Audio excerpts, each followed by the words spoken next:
우리가 읽은 22장을 우리가 같이 읽었으니까 어떤 내용인지 잘 아시겠죠. 22장은 하나님께서 아브라함을 선택하시고 부르셔서 아브라함 언약이라고 우리가 흔히 말하는 그 언약을 맺으시는 그 내용입니다. 그것은 하나님이 처음 갈대아 우르에 있던 아브라함을 부르셔서 내가 너에게 자손을 주고 땅을 주어서 그 땅에서 너의 자손이 큰 민족이 되고 모든 족속이 복을 얻게 되리라라고 하는 하나님이 아브라함을 선택하시고 부르시고 그 약속을 이렇게 맺는 그 장면을 거의 그대로 옮겨왔어요. 22장의 내용이 그렇습니다. 근데 우리는 창세기를 우리가 쭉 해왔으니까 이런 사건이 계속 반복해서 일어난다는 걸 알고 있죠. 하나님께서 아브라함을 거의 10년 주기로 찾아오셔가지고 내가 너로 하겠다. 하늘의 별을 봐라. 별을 셀 수 있나 봐라. 주겠다. 이집트에 갔을 때도 사라가 너에게 낳은 아들이 될 거다 하면서 하나님은 이 언약을 계속 상기하십니다. 상기시키고 잊어버리지 않고 그 언약을 신뢰하도록 계속 하나님은 아브라함을 다루시는데 그럴 때마다 하나님은 약속을 마치 지금 또 체결하는 것처럼 항상 강조해서 말씀을 하세요. 그러면서 약속의 내용들이 조금씩 더 이렇게 분명하게 드러나게 되는 것들이죠.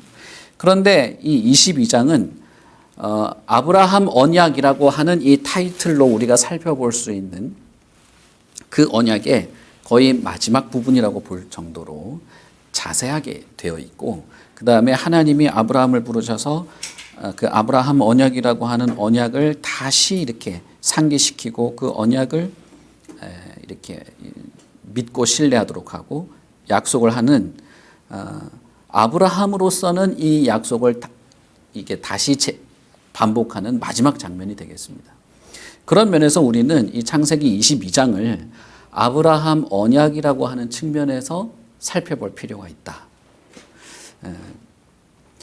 그래서 그런 측면에서 오늘 말씀을 드릴 것입니다. 여기서 이렇게 번제를 하는 내용도 있고 많은 내용이 있습니다만은 그건 제가 자세하게 말씀드리지 않고 아브라함 언약의 내용을 좀 말씀을 드리려고 합니다. 그렇다면 우리가 중요하게 볼 것은 하나님께서 아브라함을 시험하신다라고 하는 이 글이에요.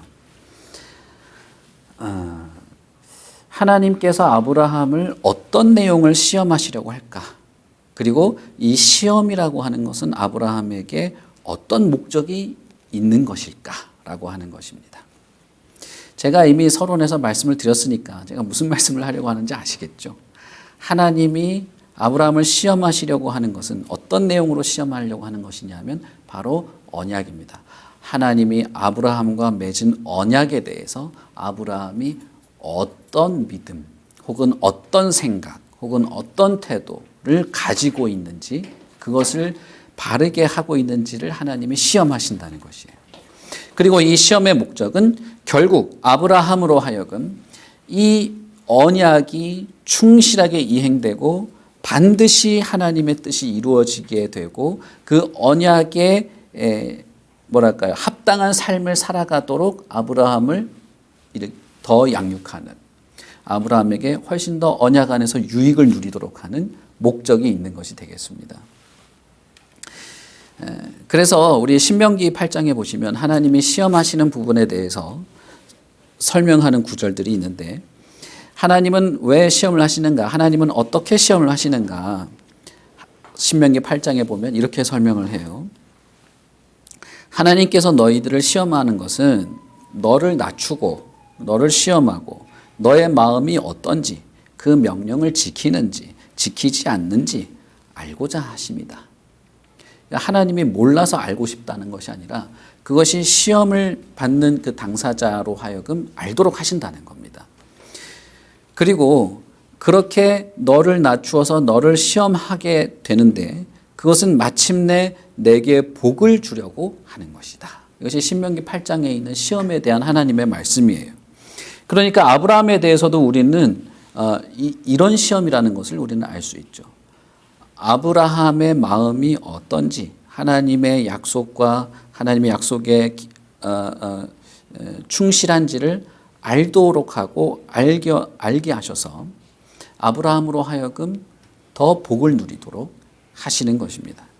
그런 면에서 하나님이 22장에서 아브라함과 이삭과 이런 모든 사건들이 진행되는 과정에서 가장 강조하고 싶은 것은 무엇일까? 그것은 언약이에요. 아브라함 언약입니다. 자, 그러면 내용을 잠깐만 더 살펴보도록 하겠습니다. 이 시험, 그러면 이제 시험하는 건 좋죠. 알겠어요. 시험하는 건 좋다 이거예요. 그런데 이 시험의 내용이 매우 끔찍한 것이었습니다. 번제로 바치라. 자신의 아들을 번제로 바치라. 여기서 하나님은 이삭을 어떻게 표현하느냐 하면 너의 아들, 너의 사랑하는 독자 이삭 이렇게 말합니다. 그러니까 여러분 그냥 단순히 내 아들 이삭 그렇게 한 것도 아니고 너 아들 한 것도 아니고 이삭 뭐 이렇게 이름을 부른 것도 아니고 아브라함에게 이 이삭이 얼마나 각별한 존재인지를 하나님이 표현하시죠. 너의 아들, 너의 사랑하는 독자. 이게 아들만 해도 각별해요, 사실은. 근데 사랑하고 있고 그것도 독자, 유일한 아들인 것이죠. 이 하나님의 말에서부터 이미 마음이 아파요, 이게. 이 자식이 있는 사람은 알 겁니다. 그 독자 이삭을 데리고 모리아라고 하는 지역으로 가서 내가 내게 일러준 한 산 거기서 그를 번제로 드려라 라고 한 것입니다. 우리는 사실 이 내용을 전부 알고 있기 때문에 하나님께서 이삭을 번제라고 하는 이 행위를 하도록 한 것이 목적이 아니라 이 번제로 바치라고 하는 명령을 아브라함이 어떻게 수행하는지를 보려고 했다는 것을 우리는 잘 압니다. 그렇기 때문에 여기에 너무 이렇게 과몰입할 필요는 없다고 생각해요. 그러나 이 내용 자체는 매우 충격적이고 끔찍한 것이죠. 번제라고 하는 것은 짐승을 분해를 해서 불로 태우는 거예요. 아버지가 자식을 해체할 수 있습니까? 해체해서 불로 태우라는 것입니다. 단순히 그냥 죽이는 것도 힘든데 몸을 다 분해를 해서 게다가 그걸 불로 태우라는 게 그게 엄청난 것이죠. 그런데 22장에서 우리가 정말 이 하나님의 시험에 매우 포커스가 맞춰져 있고 특히 그 시험이 아브라함 언약에 중심되어 있다는 것을 우리가 알 수 있는 것은 이 하나님의 명령을 들은 아브라함의 어떤 내적인 갈등이나 어떤 그 안에서 벌어진 어떤 그런 내용들에 대해서는 일절 묘사가 없어요. 22장에 아브라함이 어떤 어려움을 겪고 어떤 그 갈등을 겪었는지 전혀 묘사가 없습니다. 오히려 그 명령이 떨어지자마자 그 다음 구절이 아브라함이 아침에 일찍 일어났다는 것이죠. 그러니까 22장에서 하나님의 시험이다라고 하는 것이 1절부터 나타나지만 아브라함에 대해서는 22장은 어떻게 묘사하고 있느냐 하면 그가 하나님의 명령에 대해서 어떻게 반응했는가를 훨씬 더 중요하게 바라보고 있다는 것입니다.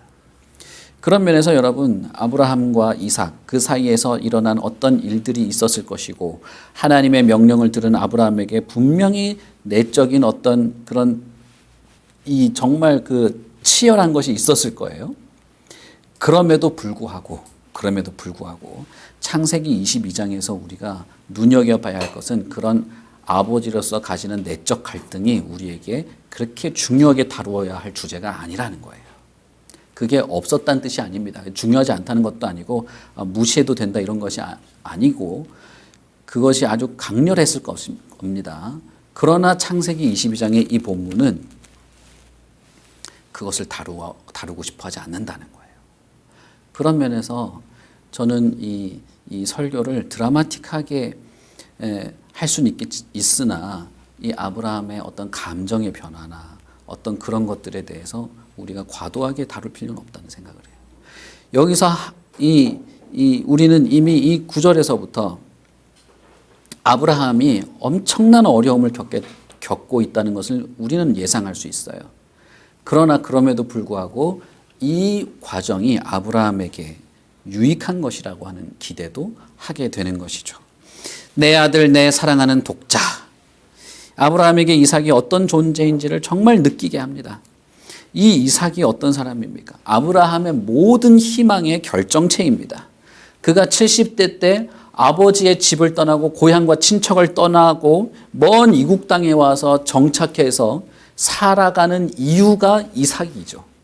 그의 모든 삶의 종착지가 이삭이에요. 가나안 정착민들 사이에서 온갖 사건들을 겪었죠. 아내를 빼앗기기도 하고 조카가 포로로 잡혀가서 전쟁을 벌이기도 하고 이집트에 갔다가 아내를 빼앗기기도 하고 수많은 사건들이 벌어지죠. 그 수많은 사건들을 이렇게 겪으면서도 그가 그 가나안 땅에서 끝까지 버티면서 살았던 이유가 이삭이죠. 사실 그렇게 따지면 아브라함에게는 이삭이라고 하는 이 아들은 자신의 수십 년, 거의 5, 60년의 모든 인생의 여정의 목적지였습니다. 그렇기 때문에 아브라함이 어떤 어려움을 겪을 것이다 라고 하는 것은 우리는 충분히 예상할 수 있습니다. 그러나 그럼에도 불구하고 아브라함은 아침에 일찍 일어나게 되었죠. 그는 아침에 일찍 일어났습니다. 그리고 나귀의 안장을 지우고 두 종과 아들 이삭을 데리고 번제에 쓸 나무를 준비해서 하나님이 자기에게 일러주신 곳으로 출발하게 됩니다. 자, 여러분, 이 아브라함의 행동에 대해서 우리가 생각해 보아야 할 것은, 특히 아브라함 언약과 관련되어서 생각해 보아야 할 것은 무엇일까요? 우리가 여기서 얻을 수 있는 것은 무엇일까요?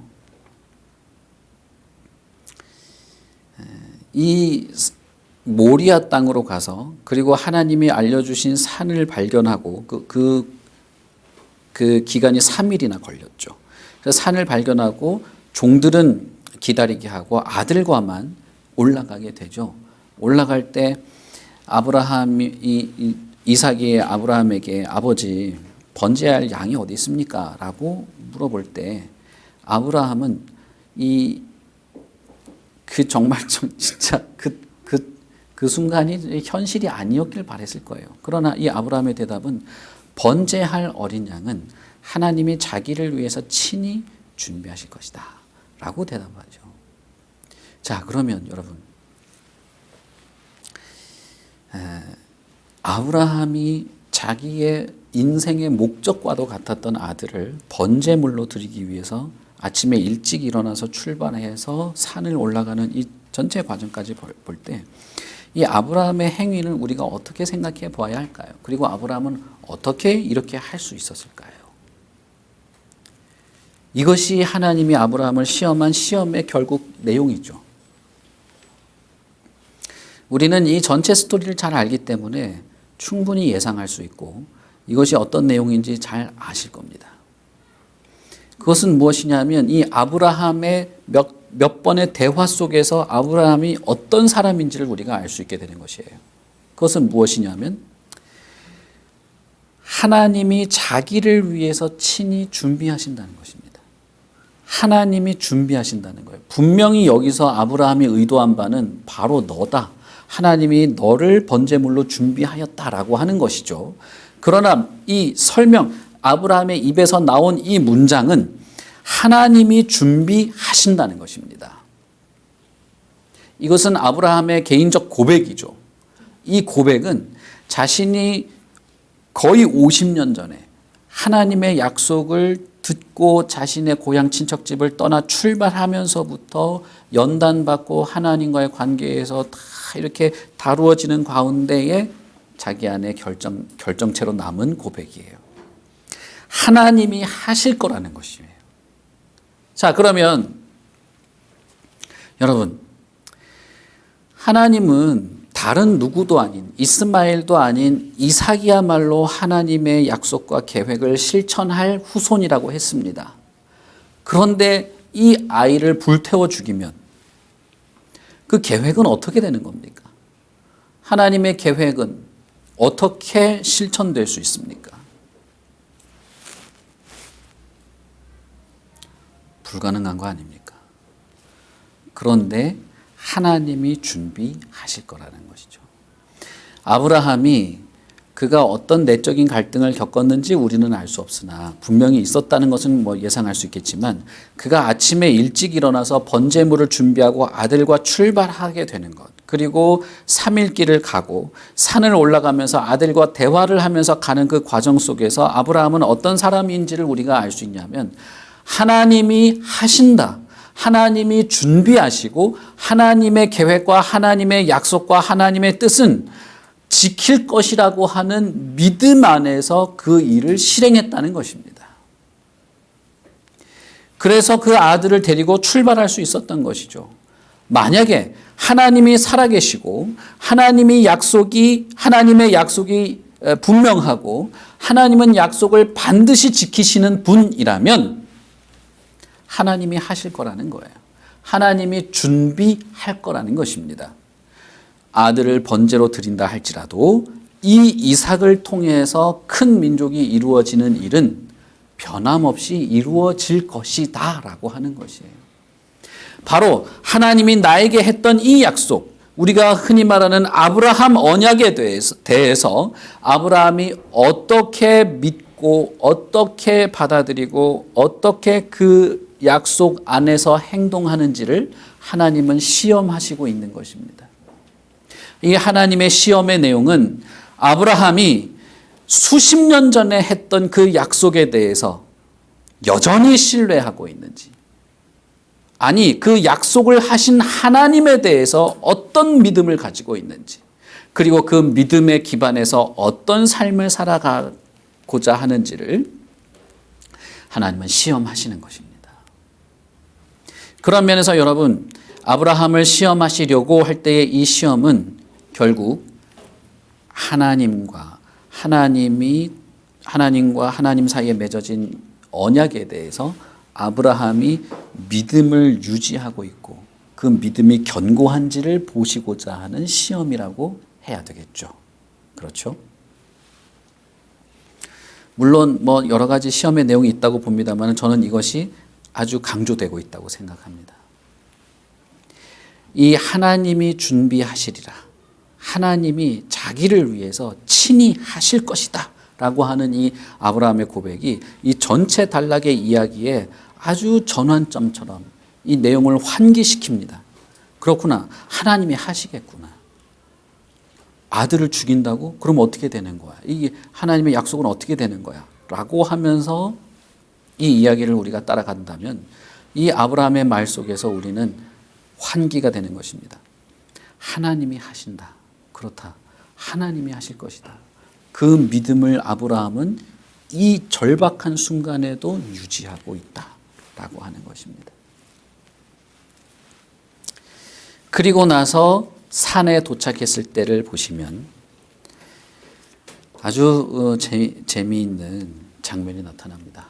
산에 도착했을 때 단을 쌓고 아브라함이 이삭을 결박합니다. 결박해서 단 위에 올렸다라고 하는 내용이 나오죠. 우리 9절에 보시면 아브라함이 그곳에 제단을 쌓고 나무를 벌려놓고 그의 아들 이삭을 결박하여 제단 나무 위에 놓았다. 이렇게 되어 있습니다. 이미 이 이삭이 태어날 때 아브라함은 100세였고 아버지와 함께 번제를 드리기 위해서, 제사를 드리기 위해서 출발했다면 아무리 적게 잡아도 15살 정도는 됐을 거예요. 그러면 아브라함은 거의 120세가 다 된 노인입니다. 이 노인이 이 혈기왕성한 10대 소년의 손과 발을 결박할 수 있었을까요? 저항하면 도무지 손을 못 썼을 겁니다. 그렇지 않습니까? 우리 쌍둥이는 11살인데 저항하면 힘에 부친데 말입니다. 저는 이제 아직 50도 안 됐는데 거의 120살 된 노인이 어떻게 이삭을 결박해서 단 위에 올려놓을 수 있었을까? 이것은 우리가 아주 당연하게도 이삭이 순수히 그렇게 했음을 알 수 있게 되는 것이에요. 이삭은 자신의 아버지가 나를 죽여서 번제로 태워서 하나님께 제사 드리려고 한다는 사실을 이해했고 아버지로부터 전해 들었고 이해했고 본인도 하나님의 명령에 그렇게 순종하기를 원했음을 우리는 알 수 있죠. 따라서 이삭의 손과 발을 결박했다라고 하는 이 표현은 아버지가 자신의 전부를 하나님께 순종할 그 전 의지를, 모든 의지를 동원해서 하나님께 순종하려고 할 때 이삭도 아버지와 같이 그렇게 희생을 하더라도 하나님께 순종하고자 하는 마음이 있었다는 것입니다.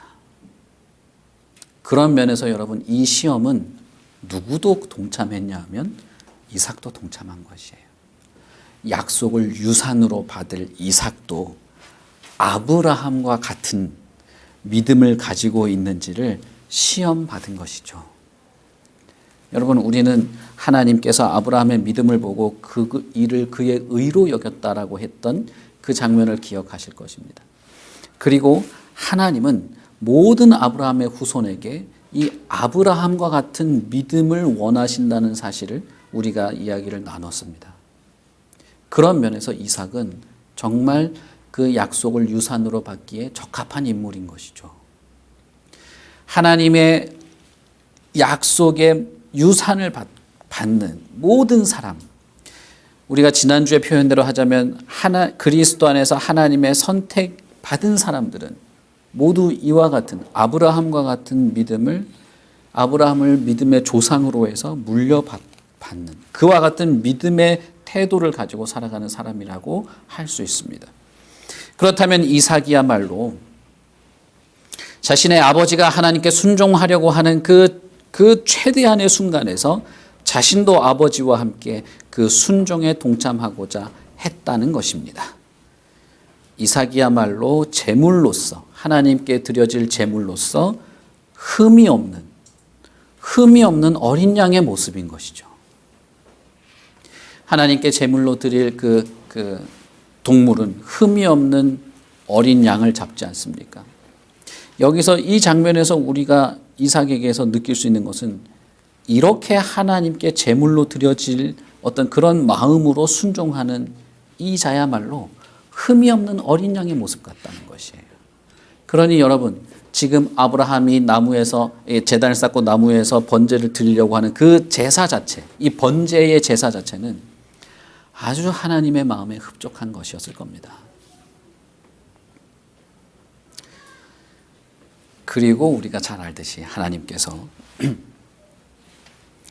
멈추게 하시죠. 아브라함을 통해서 하나님의 일을 계속 이어갈 사람은 이스마엘이 아니라 이삭이었습니다. 그리고 이삭은 완전한 생명의 어떤 그 재생산을 이루어낼 그 후손이었죠.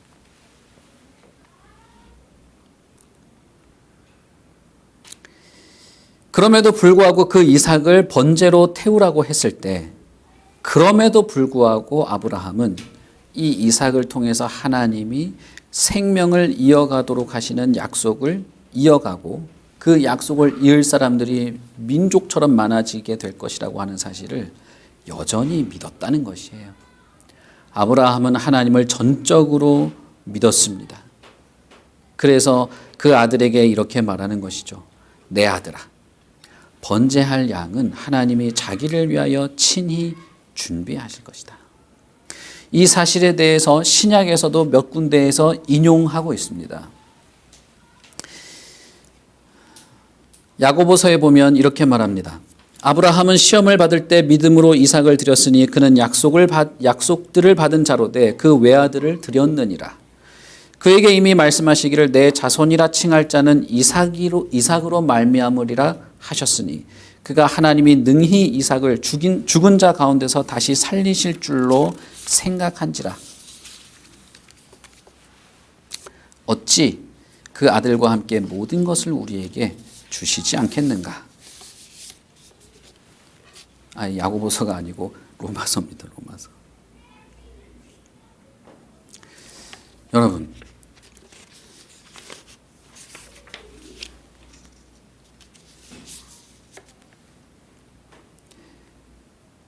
아브라함은 이 시험을 통과했을까요? 여러분의 생각은 어떠십니까? 아브라함은 분명히 이 시험을 통과했습니다.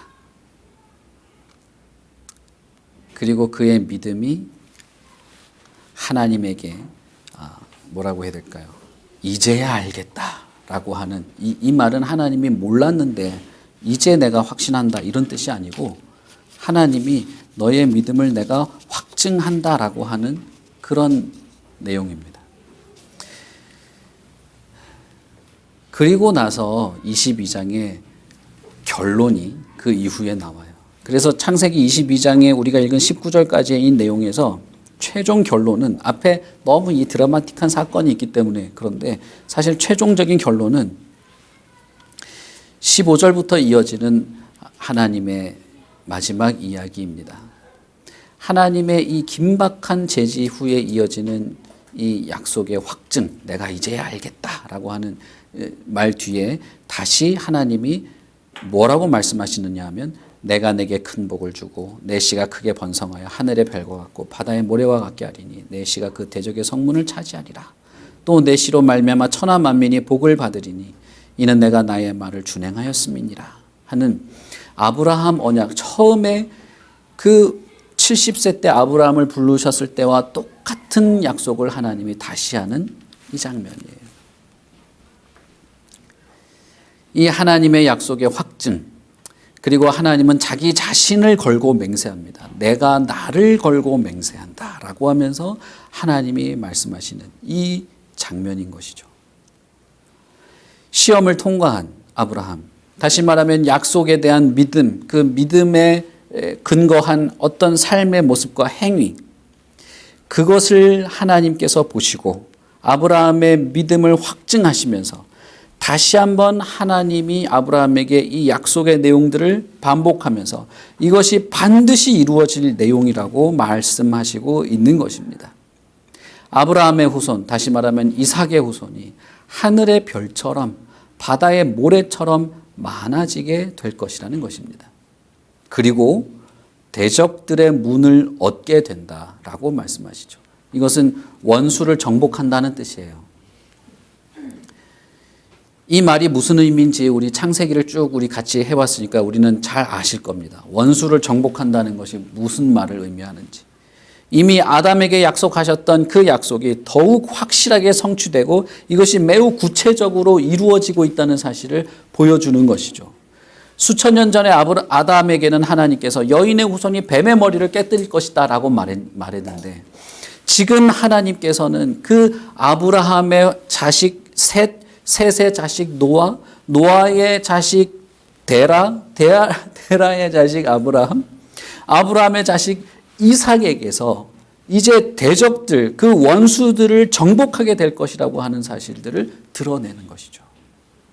생명이 그 핵심인 그 약속을 통해서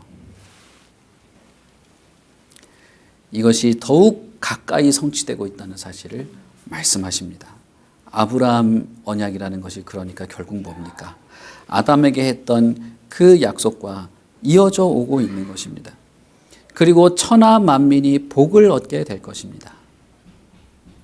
이삭을 통해서 세상의 많은 사람들이 아브라함이 받은 복과 같은 복을 누리게 될 것입니다.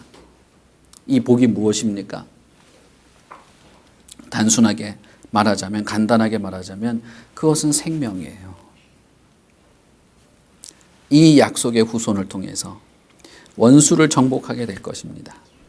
그리고 그뿐 아니라 모든 사람들, 그 많은 사람들이 아브라함이 얻은 복과 같은 바로 그 생명의 복을 누리게 될 것입니다. 그리고 이 모든 것은 내가 나의 말을 준행하였습니다. 씀이니라 라고 함으로써 아브라함이 믿음에 순종을 하였기 때문에 이것이 가능하게 된 것으로 말씀하고 있는 것이죠. 자, 이제 우리는 창세기 12장에서부터 아브라함 언약이라고 하는 것들을 쭉 살펴보고 왔습니다.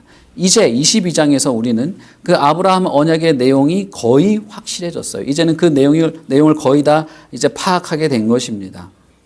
이 언약은 아브라함 후손들에 의해서 성취될 것입니다. 그리고 그들의 순종이 그 성취들을 계속 이어가게 될 것이에요. 세상의 많은 사람들이 하나님으로부터, 생명의 본체이신 하나님으로부터 수여되는 그 생명을 복으로 누리게 될 것입니다. 그리고 그렇게 될 수 있었던 것은 약속에 철저히 신실했던 하나님과 그 하나님을 신뢰하고 순종했던 아브라함을 통해서인 것입니다. 노아처럼, 노아도 철저히 순종했죠. 다윗처럼, 솔로몬처럼, 예수님처럼 그분의 순종을 통해서 수많은 사람들이 생명의 복을 누리게 되는 것입니다. 야고보서에서는 이 아브라함이 이삭을 바치는 사건을 이렇게 말합니다.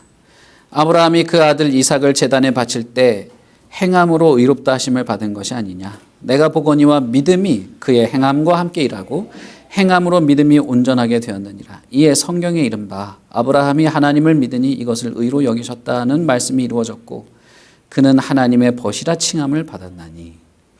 아브라함이 그 아들 이삭을 제단에 바칠 때에 그의 믿음이 확실하게 확증되었다고 말하죠. 그렇게 말할 수 있었던 것은 이삭을 바치는 그 순종이 믿음 없이는 불가능한 행위였다는 것을 말해요. 그리고 그런 믿음의 행위야말로 하나님이 기뻐하시는 것이었다고 말하는 것이죠. 그리고 그것이 무엇입니까? 그것이 저와 여러분 같은 수많은 불모지 같은 사람들에게 생명을 줄 수 있었던 것입니다. 이삭이 순종했고 야곱이 순종했고 이스라엘이 순종했고 결국 그 이스라엘 안에서 예수 그리스도가 오셔서 그리스도의 완벽한 순종 안에서 우리는 생명을 나누어 받을 수 있었던 것입니다. 자신이 제물로 바쳐질 때 순순히 결박당하고 제단에 누웠던 이삭처럼 도살장으로 끌려가는 그때 그러나 입을 열지 않고 순순히 끌려갔던 이 어린 양, 그것을 이사야서에서는 예수님이라고 말하죠. 이삭은 사실 죽진 않았어요. 죽을 뻔한 것이죠. 그러나 도살장으로 끌려가는 어린 양처럼 흠없는 어린 양으로 제물처럼 바쳐질 것을 이삭은 보여주었죠. 그러나 예수님은 어떻습니까? 예수님은 정말 완벽한 순종으로 죽임을 당하십니다. 그분의 죽음은 완전하고 100% 유효한 속죄의 제물로서 죽으셨습니다. 예수님은 실제로 돌아가셨습니다. 바울이 뭐라고 말합니까? 그런즉 이 일에 대하여 우리가 무슨 말을 더 덧붙일 수 있겠는가? 만일 하나님이 우리를 위하신다면 누가 우리를 넘어뜨릴 수 있겠는가? 자기 아들을 아끼지 않고 우리 모두를 위하여 내어주신 이가 우리를 위하신다면 아브라함 안에서 약속된 그 약속의 모든 혜택들을 우리에게 주시지 않겠는가?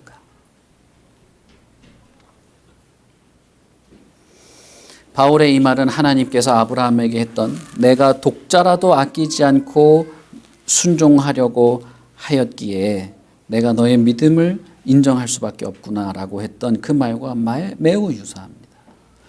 너의 아들, 너의 사랑하는 독자, 그를 아끼지 않고 내어주신 하나님이라면 그 하나님의 약속이 내 안에서 이루어지지 않을 리가 없다는 거예요.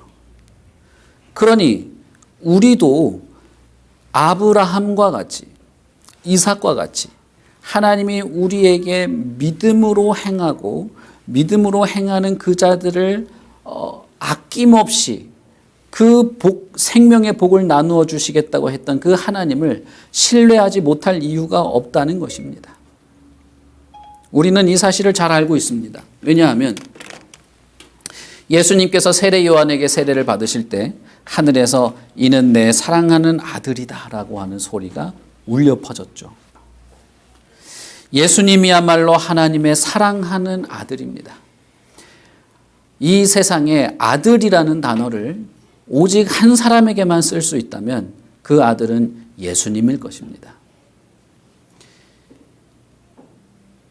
사랑하는 아들, 내 독자, 이 표현을 이 지구상에 오직 한 사람에게만 적용할 수 있다면 그것은 예수님일 것입니다. 하나님이 이 아들을 우리를 위해서 내어주셨습니다. 야고보서와 이 히브리서 그리고 로마서의 이 신약에 아브라함이 이삭을 바친 내용들을 인용하는 모든 신약의 이 내용에서는 이것이 하나님의 우리를 용서하시고 우리를 속죄하시는 하나님의 마음이고 그리고 그 하나님을 향하여 우리가 마땅히 어떻게 행해야 하는지를 설명하는 내용으로 인용하고 있어요.